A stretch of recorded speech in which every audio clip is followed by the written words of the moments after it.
Mahabharata Adi Parva, Section 1, Part 3. The months, the fortnights called pakshas, with day and night in due succession, and thus were produced all things which are known to mankind.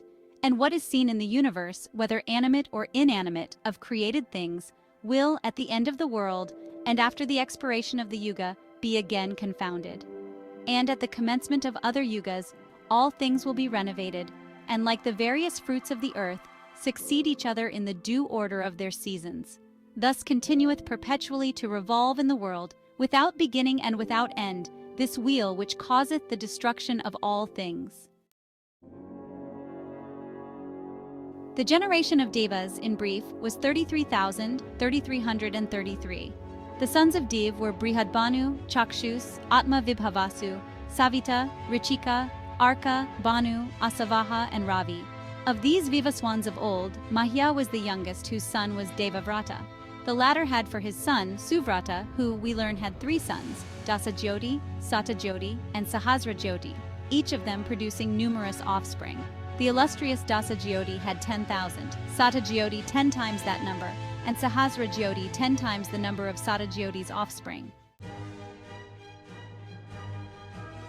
From these are descended the family of the Kurus, of the Yadus, and of Bharata, the family of Yayati and of Ikshwaku, also of all the Rajarshis. Numerous also were the generations produced, and very abundant were the creatures and their places of abode. The mystery which is threefold, the Vedas, Yoga, and Vijnana Dharma Artha, and Kama, also various books upon the subject of Dharma, Artha, and Kama, also rules for the conduct of mankind, also histories and discourses with various srutis, all of which having been seen by the Rishi Vyasa are here in due order, mentioned as a specimen of the book. The Rishi Vyasa published this mass of knowledge in both a detailed and an abridged form. It is the wish of the learned in the world to possess the details and the abridgment. Some read the Parata beginning with the initial mantra, invocation, others with the story of Astika, others with Uparichara, while some Brahmanas study the whole. Men of learning display their various knowledge of the institutes in commenting on the composition. Some are skillful in explaining it, while others in remembering its contents. The son of Satyavati, having, by penance and meditation, analyzed the eternal Veda, afterwards composed this holy history. When that learned Brahmarshi of strict vows, the noble Dvaipayana Vyasa, offspring of Parasara, had finished this greatest of narrations, he began to consider how he might teach it to his disciples. And the possessor of the 6 attributes, Brahma, the world's preceptor, knowing of the anxiety of the Rishi Dvaipayana, came in person to the place where the latter was, for gratifying the saint and benefiting the people. And when Vyasa, surrounded by all the tribes of Munis, saw him, he was surprised, and standing with joined palms he bowed and ordered a seat to be brought. And Vyasa, having gone round him, who is called Hiranyagarbha, seated on that distinguished seat, stood near it, and being commanded by Brahma Parameshthi, he sat down near the seat, full of affection and smiling in joy. Then the greatly glorious Vyasa, addressing Brahma Parameshthi, said, O divine Brahma, by me a poem hath been composed which is greatly respected. The mystery of the Veda and what other subjects have been explained by me, the various rituals of the Upanishads with the Angas, the compilation of the Puranas and history formed by me and named after the 3 divisions of time, past, present, and future.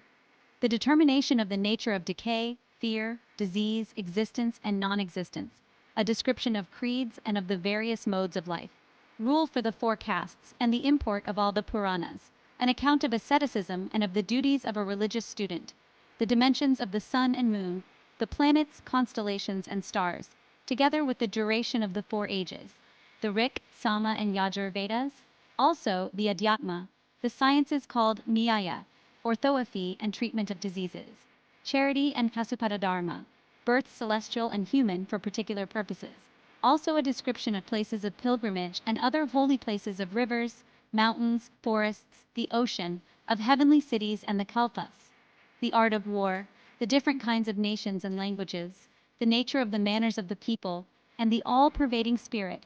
All these have been represented. But after all, no writer of this work is to be found on earth. Brahma said, I esteem thee for thy knowledge of divine mystery, before the whole body of celebrated munis distinguished for the sanctity of their lives. I know thou hast revealed the divine word, even from its first utterance, in the language of truth.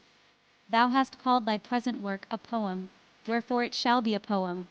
There shall be no poets whose works may equal the descriptions of this poem, even as the three other modes called asrama are ever unequal in merit to the domestic asrama. Let Ganesa be thought of, O Muni, for the purpose of writing the poem. Sauti said. Brahma, having thus spoken to Vyasa, retired to his own abode. Then Vyasa began to call to mind Ganesa.